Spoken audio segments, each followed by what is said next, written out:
శ్రీనివాస సార్వభౌముని ప్రతిరూపమైన భోగ శ్రీనివాసమూర్తి దివ్య విగ్రహాన్ని పల్లవరాణి సామవై ఏ గొప్ప సంకల్పంతో ఏ శుభముహూర్తంలో సమర్పించారో ఆ మహాసంకల్పం శ్రీవారి ఆలయ చరిత్రలో సాకారంగా నేటికీ నిలిచి ఉంది.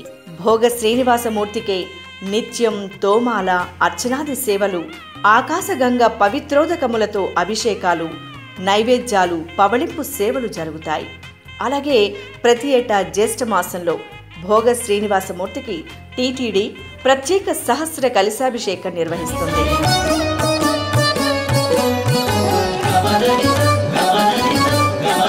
సప్తగిరి సార్వభౌముని సహస్ర కలశాభిషేకం 2025 జూన్ 1న భోగ శ్రీనివాసమూర్తి దివ్యమూర్తిని సహస్ర కలశాలతో కూడిన పవిత్ర జలాలతో అభిషేకిస్తారు.